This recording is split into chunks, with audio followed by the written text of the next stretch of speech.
ase na mene watene me the Reverend Father Joseph Mary James Opokuare ani die mu na me chia me sofo Pompeni Most Reverend Gabriel Justice Yaw Asante Kumase Catholic Asoriso na machia na bedi achire Monsignor Louis Tufo me chia unya meba me no edi ahia one nan ase Otec 1029Fm so jimedi e friend we rade nan ase so enan koma me ni wodi matudin the fear of the future. The fear of the future. Daache ehu suro bia ehye nipa so obrem. Ochina ade bia yenim ne hurehuna ye. Ehon komo na meni wodie. Ani die mu ye bom paye wagya no, eni oba no, eni on kronkron no ede mu enye ho. Yeda wase osoro nyame a omu ye wo enkwa. Yede ehu nyina ehye wonsa. Wadaro mo hweben ye na tenetene ye enamommoa so na fa yesi wadom ene oban bo emu maya kokoduro ebetimi apem ede akọ enkan if we say awon kan kromo ena de ani monyamasie ye bi so cry Jesus era ne din mu ono no ne o ene on kronkron ti ase de hene emra eni awie enye ho eja no eni oba no eni on kronkron de mu enye ho. The fear of the future. So what do we need to form na wutie nipa de wasonto to form wa inipa dodo a wodi wontiri akohyehyɛ niema basabasa mu dodo na ehu bi ehu efa niema a onfo wani hunu mu ehu ewo daache se ebia na anyeye ebia na ma anyeye se ne masetena sesi aye die ebia na mentumi ampagya se de ye fie chamfo bia ne mu ebia na mentumi ampagya se de papa free mu ne yiri ni si die ni die ahwa na ma ampagya se de ma me free mu oba papa kware no de wo ye yin die ahwa na ye ntumi anya baabi anyina me de misro sansam kitten we emma eboni pe hu emma de niti akohye baabi ani se wokro efa nipa bebre to be woni nipa de bi do ho akodon faku bi no aton won kra no aton won kwa no de wonti akohye niema ase na kina bi na ehun sunsanso kan na kan asefo sadia mani pa bebre ra won kra asefem na me di mani to form di maso to form ehwe enisuye huna hodo a awrade adaro ma ye nya no me huni se enipa bebre kosa niema we mu fi se eya na onim emu ensumasam eni emu ehun sunsanso ya na onim into kan Zakaria iti enai odifo Zakaria ngoma iti na imunsia osidim dia mema eni enti na omoyira no so wo hwe nema sini sidi eti wura pensenkyerene epedin epenimonyam na baabi nipa du onti wura no wugina wona hwe baabi omu wura ne se eye yira no omoyira nanso omu hunu nti omo nti asia na timo se ye daache no adwuma wo hopa aya me ka kira sofo omo ba se de enemu ne nafomo amo penso de meba beto de imo hye esen ye penso nti mo aboso and I mean my words Asem na make no if you say de ni pesi hye efrefra ahonhom edi ne emejija ahonhom edi wontiri eni wonfie eni won ho ehye ahonhom nsa no na wo mo so de o mo fa ba ko o mo pa apem ka ho no se asofo e ba no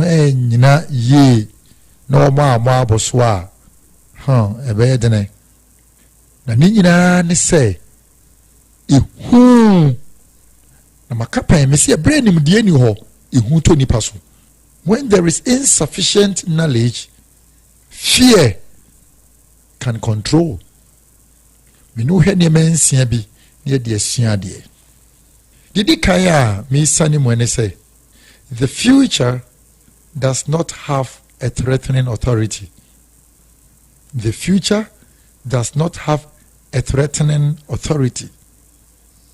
Ochina dache oni tumi a wadi body pantre ne ehunu nipa da bi oni bi yero Jesus be kan sema monwe na ochina ho na ochina na bedwene ne ho if you say edabia mu hawo edo soma saada no say na tie dia odofo edie be pa ene be madaye bi a woson ye ebehunu na wo ene hotna se wa counseling de nipa ba nso mutimeka na me kompai bo ha na sofo ne ka kire me say ya to me so enti gise me yese gise me di we ba na ma yese na ubon se ube wure mo no na ade na ye ka se onkofa mra no ye di agi ne nsema de pa ube wure mo no na se hunhuna na ye de to ne so no a ogi tu mo no afa mom ogi tu mom ne yakofa ade na beto ne so na eye wono mo a ne san akofa de beto won so ni nyina ne se ehu he do kru nipa bebre enti amani pa e wo gidie wo nipa mu sin nyame enipa nim se enipa betimi aboa no ama wafo won tire didim sin de nyame beye se ebi ba counseling na ya na me nwanwampo ebitimi ya asede wuye nyame dibo me se mon kopa se me hye me wai na me primiti sede mo so mo primuti no se mo ko baabi na mo ko yesa ye maha e me yesa munti na me wa ha me ye mo sonfo. I am your servant and I serve God in you. Me makwa na me som nyankopon e wo mumu enka so ne mfra mu nyame ade hye enye ya sonfo ni nyina ne say ye didaachi ochina husuro bi ato nipa so ama sese ehu adokro nipa say ye soma sofo ye soma bosom ye soma niema na so hwe no krasem na me ka kire o me nka we mfa nyi din ko ba bia ochina daachi eni tumi bia wo so say obehunahuna wa na obeba won trene. The future has no threatening authority over your life. And can say, will you be a would do a brabo as your sunya coponsa? And you might do na you move back say, assassin and I did do the woo we are seeing when you pay pre on says Coben a year radia. Tifo Quayano. Now, you through free, if you say, I dear be anywhere if any whom a yan yes, so sad near manis. Show crying pa any demo. Yet Tassim you say, no creature has an absolute authority over your life. No creature has an absolute authority or rule over your life. Abodi be any we are see more. Edi to me na ama no say uni wa brabo so there be. I just say wo e na o makwan. I just say wo e na ososo so. I just say wo e na wujai wo ho. E no kra no. You do baby ni wani ba ho so a. Bitimi aboy rema fa utie didim. Odman kuma nyankopon fa nipa bia enya abode bia. No. Enti se bia enipa bi enkyerɛkyerɛ bi ne mprepi no de de nipa koto saa hometie we mu ye enkyerɛkyerɛ bɔne that which always induces people into fear, into the fear of the future, is false teaching or false doctrine. Enkyerɛkyerɛ bɔne atoro nkyerɛkyerɛ na amani pa de yenre ahyɛ ni mu sɛ de ɛsɛbio wono ne edi tumi nyina ma no odofo osuru ye nyankopon fa tumi wo ho tumi enye nipa bia onse obi ti meka me dome o wate me dome o me se o wate me dome wa ma wasei oh na waje ye different say o fa ne say nyame na di say tumi me pa cho ntesa ebi okopamo aboa na aboa no we nya no ɛna saa aboro na bɛgyina na no, don't fear them. Mamu nsuro. Yɛwura Jesus na ɔbɛɛ wiase no, wɔamɛbɔ obiara ntrɛni o. Anaa mu refi ebia won kenkan twere ne ntra. Ebia kenkan a wonya mra nwanwene ho ntra. Ebia ni twere ni mo obeka Kristo ho asɛm sɛ ɔbɔ nipa ntrɛni. No. He would only address matters of truth. Obeka no krasem inti bu achi ye bu achi. Se show kran ye show nkran. Enti se obi gina baabi bɔ won trɛni ɛwɔ Nyankopɔn din mu sɛ wɔde bɛsɛe wo. If it's obi a opi bibi na nensa anka. Insro se Awurade Nyankopɔn na ti mu a ɔso sen trɛni. Enemre mu ehu hye nipa bebree so. Ne bi di sɛ ehu ne hye nipa so na wenya kwan didi wɔ wɔn ho. Ɛno nti na mɛsrɛw sɛ ɛma ɔkyena biribi ehunahuna wo. Na sɛbio adekyee biara mu hawo ɛdɔɔso ɛma no. Deɛ tasemiɛnsa, there is always the room for freedom to decide. There is always the room for freedom to decide. Ɛbrɛ biara ɛkwan da hɔ wɔ fa ahodi akwanya bi sɛ wɔde bɛfa adwene. Adeɛ baako a ɛyɛ ensohyɛdeɛ anaa ɛda enso wɔ onipa bɔbea ho ɛyɛ tumi a ɔde fa adwene. Tumi a ɔde fa adwene ebi wɔ nipa biara mu.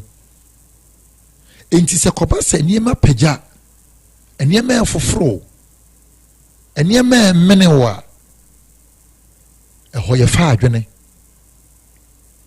Sɛ woyɛ nipa abɛpem saa bree wontumi mfa adwene na emom nkrɔfoɔ na fa adwene ma wa ɛne ehu nso bɛdokoro wo. Ifiri sɛ yɛwɔ nipa bi wɔ yɛabrabɔ mu a yɛwɔ nkrɔfoɔ bi wɔ yɛasetena mu a da bia ɛnam sɛ ɔpɛ sɛ yɛdan wɔ no mu nti ɔmoma yɛn nneɛma a ehunahuna yɛn. Nneɛma a ehu na ɔmde to yɛ adwene mu.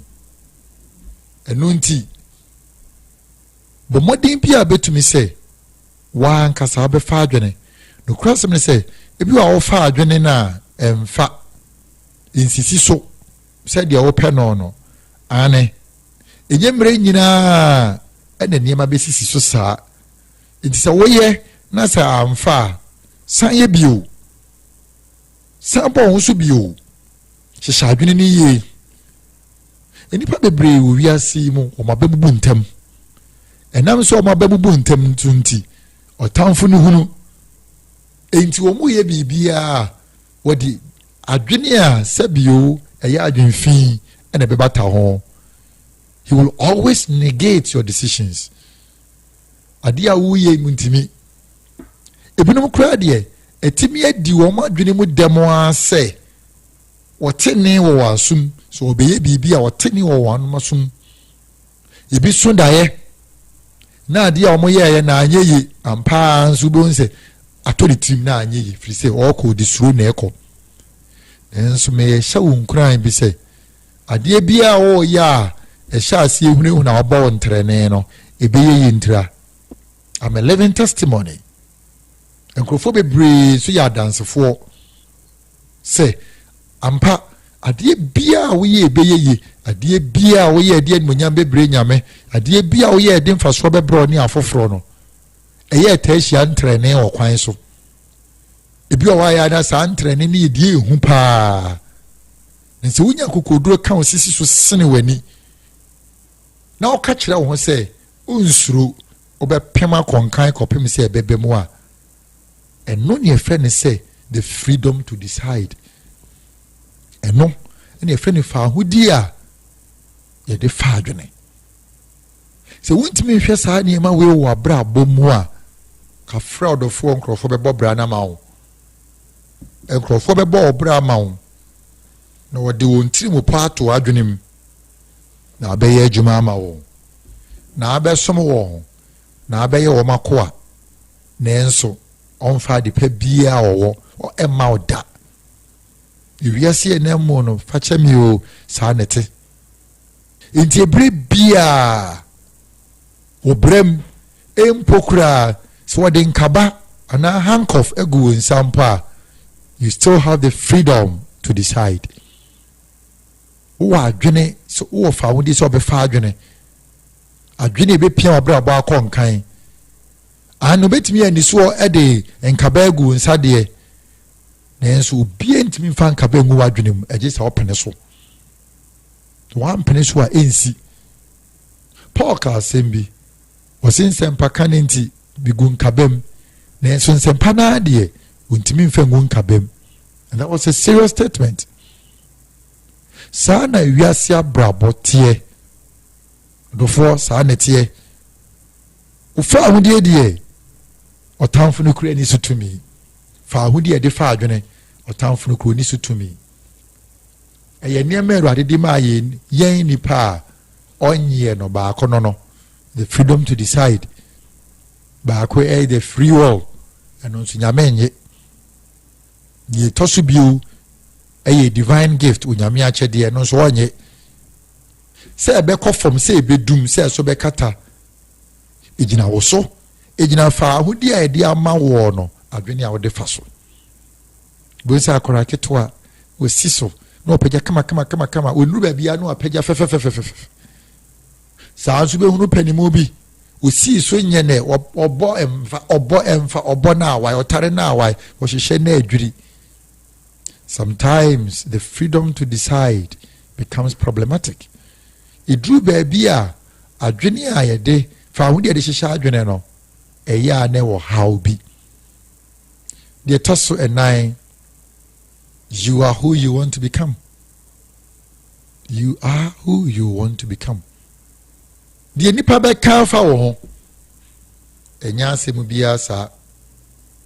The nipa be kan fa wo ho. Enya asem gi se wagye atum. So say wudi yo. So kan fu wo. Enya asem bia. Eje se ugitum. Se wa anyi antumu a ensi. Se wa anyi antumu a die wo beji atum wo tirimo no wetu ho anamo asitinem obrem ye difre ni efibem de bia ni mabesanka nipa eya metai ka kire mebo ni se so pese wo pagya de a ene ya ahoboa se wo mpagya de a gigidem na se wo gigidem a wona wo pagya ni mfuturu bebo egu so obebo mfuturu pe egu so se ye penesu o se ye penesu o odofo sa na wiase ti o minu abrantie minu ababawa sa na wiase a ye nemo no etie ye kosoro ba fom ye yede nipa bonefo be koso ni atena abro nipa be koso ahia ye nenso de ombe ye nyina de wo pesa wo be ye ne de eni wo no monsem. Who you want to become is not within the authority of those who serve as hindrances or hurdles. You are who you want to become. The pesa wo be ye ne wo wa wonsem. Inti so suru ni so hu so maybe be ehunu now enya antan yo se wunsuro bibia na wunsuro hwea enche se oya hantan. That is a kind of confidence that springs from courage. Confidence from courage. En yedin bi abodro bi a efri onyame achedie mu de tosu enum. Death will come when it has to come. Death will come when it has to come.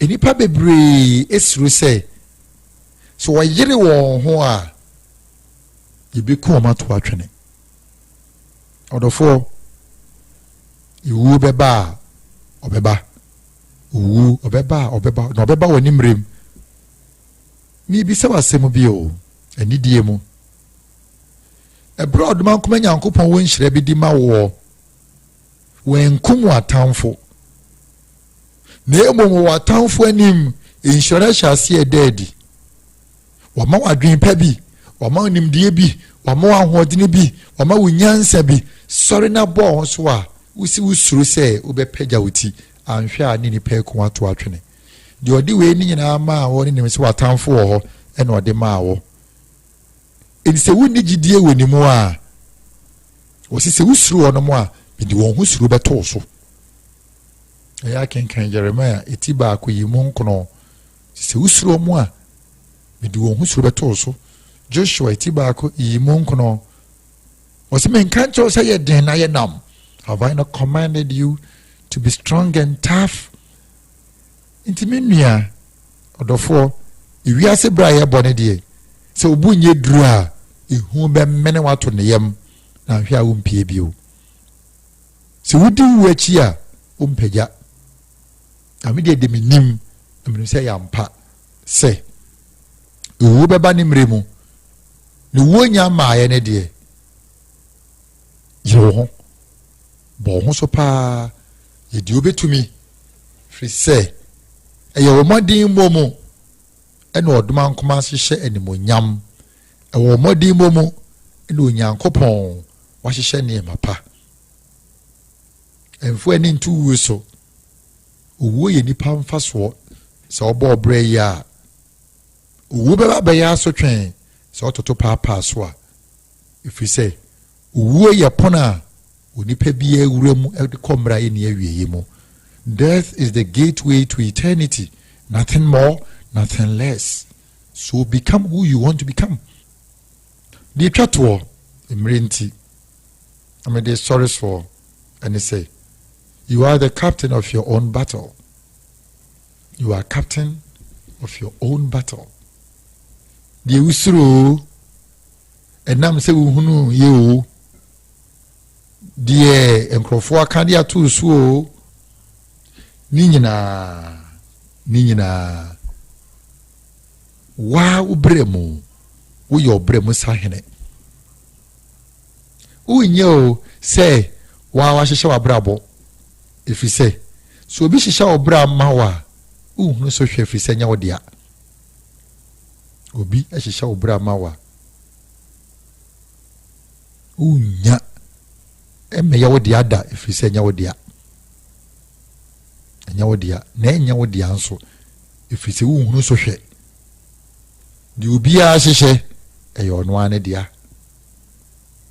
ye betimi aka say o asumesi abobra ma ne ma o asumesi free mu a enam say ne ma na nsua ye nti enkrofo beka aka say asumesi ma ne de o ma amobra o ma nsa o mo papa o ma nsa o mo maame enu nti wasitenem dofo ade bia obetumi aye bia se o sahene o bremo no ye fedi nkonim yero ho ye ya na mebu ni bi epede efo mo pen simple e pa o chow enye sa na tie agi se o ye ho adwuma eda na me weka bi di nkomo ena na me blaste no na me ka se hwe ne ma mo aba wo peska pa ase wo peska sen ye ase mo ni giska ho sen ye nenso no kuremu ni se akwam be fa so aye adwuma nya de ya mo de ano so munim mo mpe nso you don't like it ntimedie me kana kuredi a kyerɛ mo ebi enne e ka mo ntiase se mo amfa na ekina munyini beto a samre no so na akachi se wo be suro daachi a ifidi wo ya ho ne se wo be suro daachi a ifidi ne wo ya ho de wo ya wabrabo no obi mo brama obremu kura no sabio obi hye ne mama ya meka senka maware na me wo ma senka me ba de meye no wantietia manamo mu a mintimi mfanya wo fi se minim mesua hunu se wan hunu hyehye a wo hunu so hwe ti wa hunu hihya se techema a uhunu siesie nokrasem ba kono no eno nti odofo de mesre wo ne se enye gidaache ihu ene entrene so never entertain any form of fear of the future. If you say bibia ni hosa wa na wa to abrabo ya ebibu aka osim na sa ototo ni ye dia obehunu se obepre nkwatenten meni odi si ha sa dom ye ni a ochina mrekro na Otec 1029Fm so ye behia na ye di obremo nkomo ende ye mo betimi afre me e wa homa so 020 8668 304 020 8668 304 ye di jume bia ye frɛ no breakfast prayers ewo ofori krom municipal assembly abrosan echi Roman Catholic sorry a friend Saints Agnes and Catherine breakfast prayers ni empire kesia ye bo ewo awurade ni badwada ne fiade bia no pa ena memne da no pa ye shasi 6 ni upon 7:30 ye wie ya no obi e rahye ko na dwumem e empire nipa bebre nyi mo dance die bebre me nkemasem upese wo huna bra bebobi ubetimi afrem ahoma so 020 8668 304 020 8668 304 ejano ne obano ene onkronkron de mu enye ho yeda wase osuru nyame a wotenetene ye hwiben ye ne ne manan wo bra kwantu yi maya kokoduro nkonkun mu die mu wo ena otia ase de yene emra eni awie ye enye ho ejano ene obano ene onkronkron de mu enye ho order for Christ asundwe